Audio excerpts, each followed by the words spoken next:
Up next on Wildcat News, while there are many lessons and traditions that happen at school, we focus in on two that are more likely to be carried forward into life. Don't go away, Wildcat News starts now.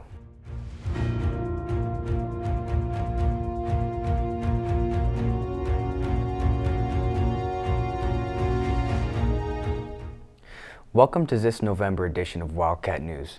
I'm your host, Jack Keenan.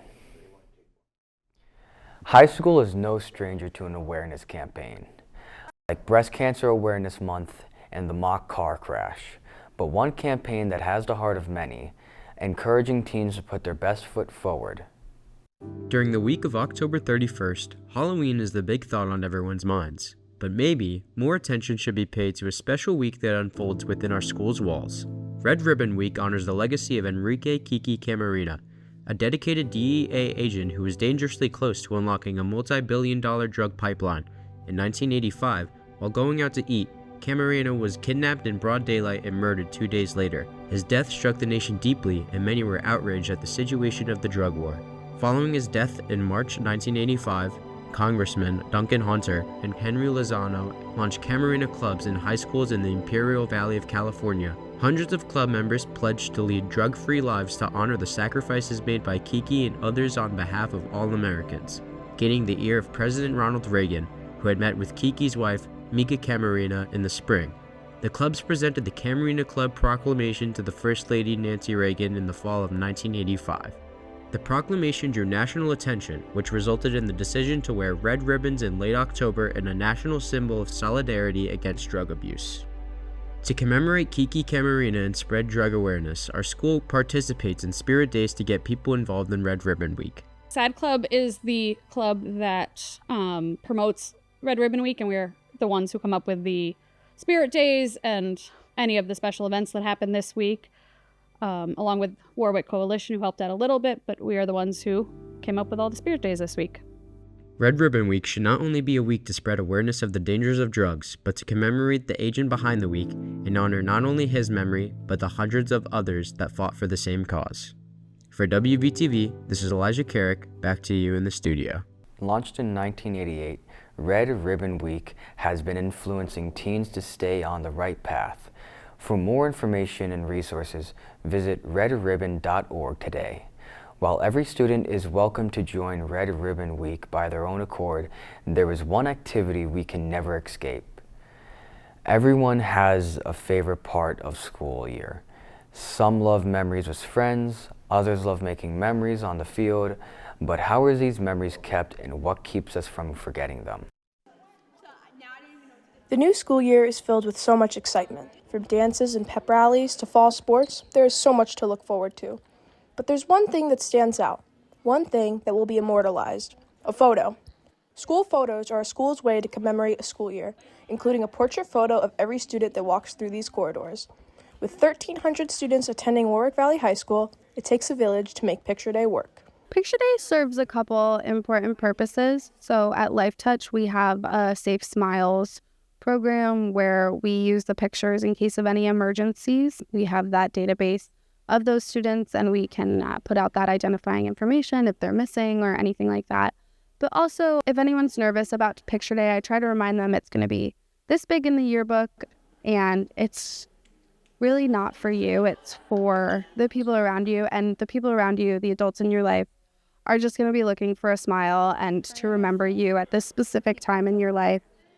As hard as the photographers try to alleviate the stress of the students, there are still some concerns. For Picture Day, yeah, I'm a little bit nervous because I feel like my picture never comes out right, and I always end up hating it and doing retakes. So I just really hope that my picture turns out good this year. I really enjoy that we can get our photos retaken, because if I could not, then it would feel horrible. So if I had to continue to look at the yearbook and see how horrible I look, it would be no good. I think Picture Day is really important to high schoolers because I think it's just something that you can reflect back on. I'm excited to see all the sports pictures every year. I'm excited to see who's in sports, and I'm also excited to see other people's pictures. And I also like people signing my yearbooks. I think that's a really good experience towards the end of the year. While everyone has their favorite part of the yearbook, there is one group of students that has the final say in what gets into the yearbook and what doesn't. The yearbook portrait, I don't want to say it's not important, but there's going to be so many photos of you guys throughout the entire book that one little portrait photo isn't going to make the hugest impact. It's one photo, but it's not all of them, so don't stress. We don't laugh or make fun of any photos like that at all, but my advice would be just don't take it so seriously. It's just a little photo, so if it doesn't come out how you want it, it's not the end of the world. Students, teachers, and photographers alike, picture day can be an exciting but also stressful time. All there is to remember is that this is a sacred time in our lives. One day we will look back on this saying, I wish I had a photo of that. For Warwick Valley Television, I'm Samantha Diltz. Everyone has a school photo, no matter if you love the way you look or wish you got a retake. School photos aren't everything. It's just a way to remember yourself at a special time in your life. When we return to Wildcat News, we'll be looking into the spookiest holiday and all the activities that ensued this past Halloween season.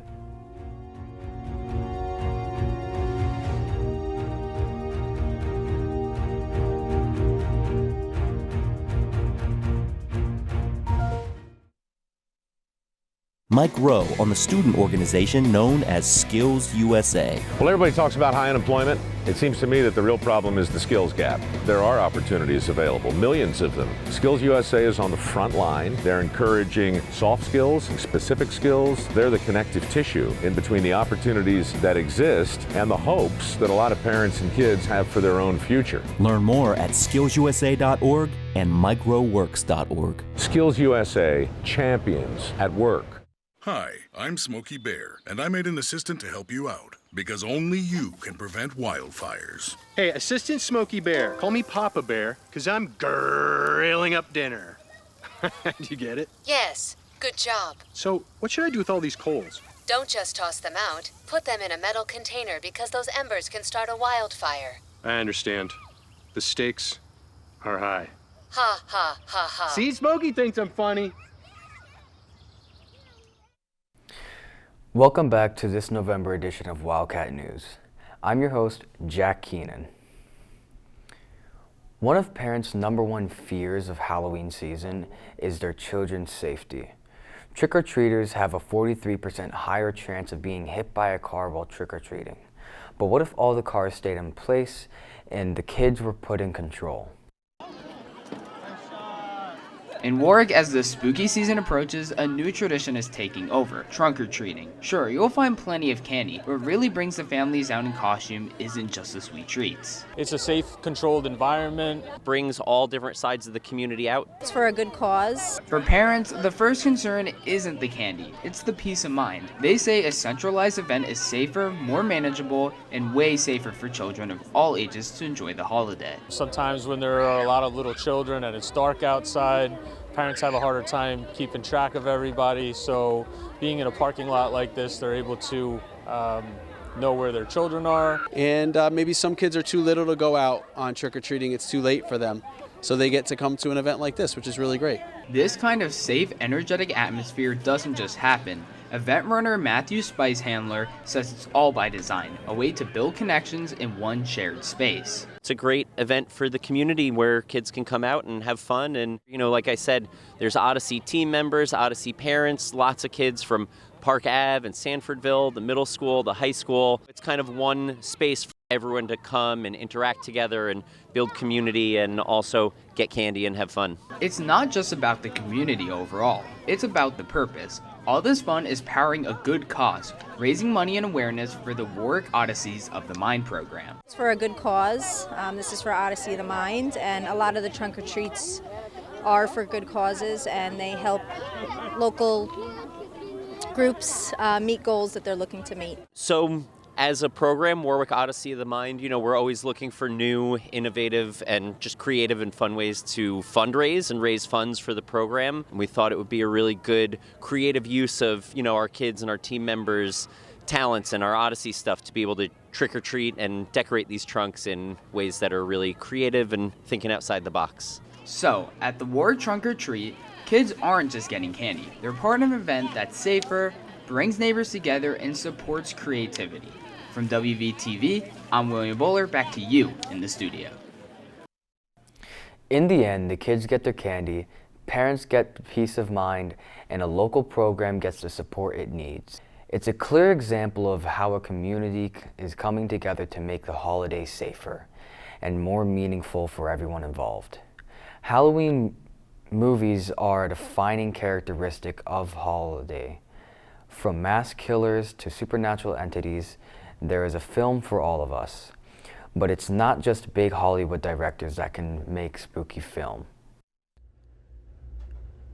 Halloween has come and gone, which means while most students were focused on what they were going to dress up as, Mr. C's Video Production 2 students were diligently working on the annual Short Stack Horror Shorts Collective.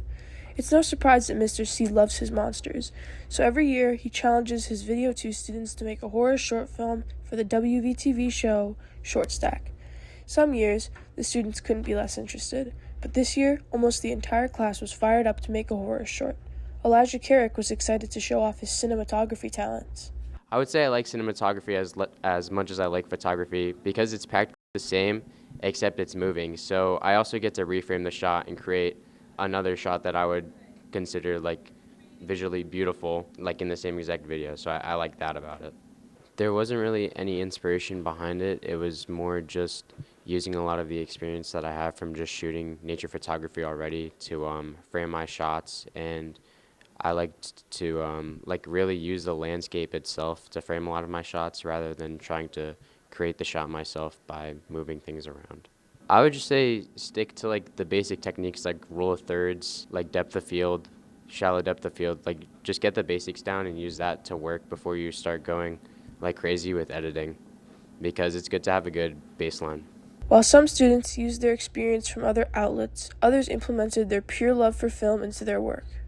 What analog horror that inspired me to make this was pretty much the Mandela catalog, which is pretty much like people that have like a bunch of like unusual appearances. So the purpose of not showing the perpetrator's face, the person that comes through the door and like says he's sorry about this, was to give him more mystique, because, you know, it's just like kind of mysterious. It's like, whoa, who is this guy? Is this guy like deformed or something? I don't know. It's just like, just kind of like put more mystery to it. A lot of us, like Brett, were excited to dive into the world of film. However, one student in particular wasn't too privy to making a short film. Will Bowler is a successful YouTuber with a channel for both gaming and another for tech. Filmmaking has never been on his radar. One thing that I especially learned in the studio that helped me, or video that helped me, was like how to film and use a camera, because I don't think without the basics of knowing how to use the camera and how to get around it, I would be able to actually go out and get, I guess, decent looking shots. With film, I probably wouldn't try it again, mostly because film isn't, I mean, I found it fun to do, but I wouldn't see myself going out of my way to try to make another film, honestly. Students with different film tastes came together this year to make Short Stack work. Mr. C even stated that this has been the best collective effort made by a class in all of his years of teaching. WVTV hopes that we continue to keep this horror short tradition far after our graduation and Mr. C's retirement. WVTV is not just television. There are many crew members that love the art of film. More short films are being planned, so remember to be on the lookout for our next edition of Short Stack. When we return, we will be diving into how students choose to entertain themselves. We'll be right back.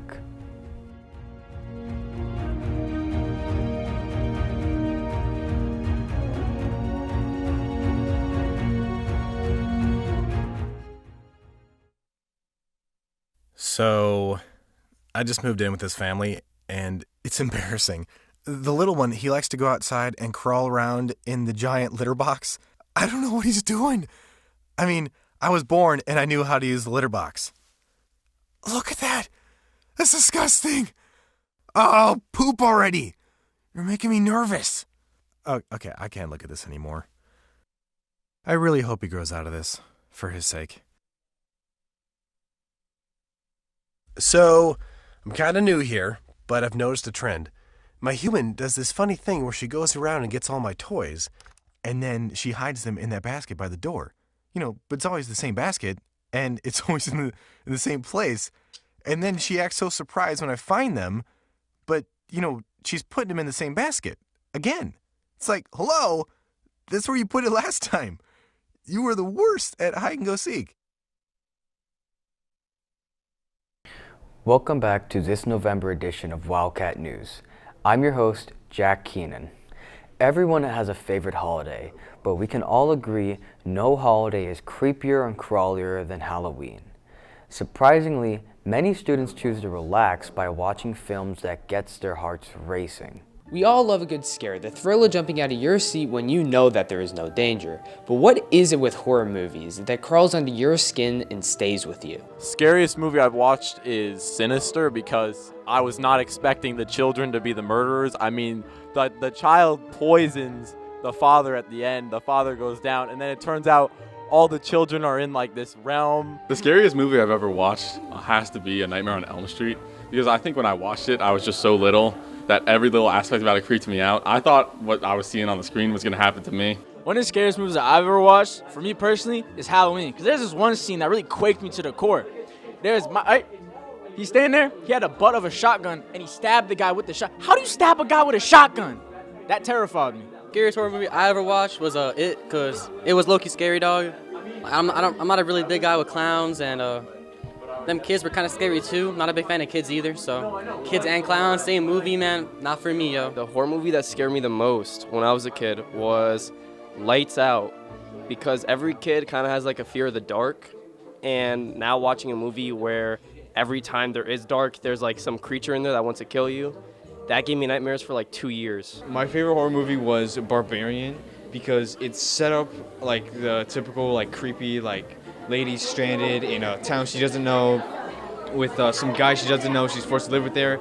They kind of start like a romantic adventure almost, but then it just flips it completely. Horror movie that scared me the most is It, because when he opened his mouth, saw all that teeth, kind of freaked me out. Whether it's a clown or a person with a knife, it's clear that each of us have something that scares us, and each of us have a movie that gives us the chills. For me, the scariest thing I want to see is a bad Adam Sandler comedy, but that doesn't exist. For WVTV, I'm William Bowler, back to you in the studio. The horror genre uses suspense, fear, and the unknown to make viewers feel tense or scared.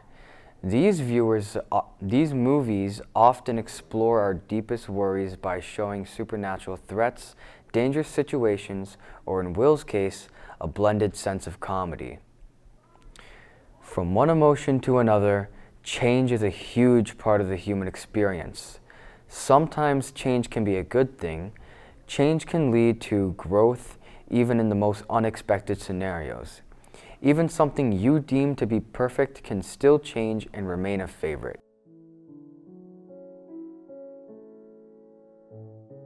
Minecraft. It's one of those timeless games that you find yourself coming back to every now and then. The millions that play the game are typically veteran players having played it for years. This leads to repetitive playthroughs and repeatedly boring Minecraft worlds after sticking to the same playstyle you've always known. But with so many updates and features added over time, there are so many ways to make your next playthrough even better. In this video, we're diving into the best tips and tricks to take your next Minecraft world to the next level. The first thing I wanted to cover in this video are the new copper golems. Previously, chest sorting was only possible through complex redstone machines that consume far too much time, space, and effort to be worth it. Now, these little guys can run around and do your chores for you, making it far easier to organize your loot. They were only added at the end of September, so there's not many, but there are tutorials for copper golem item sorters already out there. Another recent addition to Minecraft, which I've started to use more myself, are the natural generating trial structures. Generating in caves and full of mobs and loot, it's a perfect place to get loot easily early game.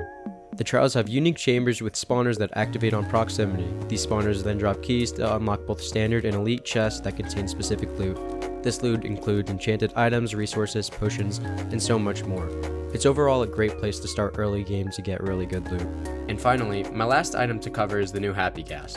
Taking on a massive build in your new world can be challenging, but the addition of the Happy Gas makes building so much easier, because not only can you ride these new mobs, but you can also use them as a platform when you're building up high. After rehydrating a craftable dried out gas, you can then saddle up and ride your gas to fit your needs. Minecraft is going to continue to change, and we as players should continue to change our playstyle with it. A lot of people disregard updates, continuing to play the same way they've always have. However, all these new additions bring a lot of new content that could really elevate your next Minecraft world. For WVTV, I'm Elijah Carrick, back to you in the studio. Minecraft continues to top the charts of gaming year after year, despite being over a decade old.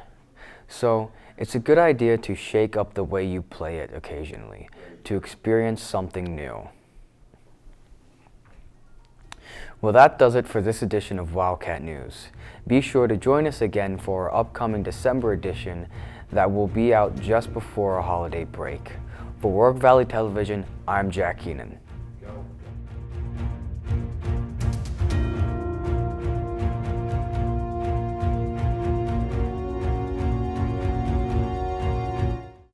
You know, I just don't get it.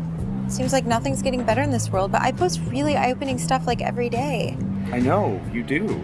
I do too. BT Dubs, I just retweeted that article you shared. Which one? I think it had a picture of a baby panda in it. Thank you. Feels like you're doing everything you can to help the world, huh? Yeah.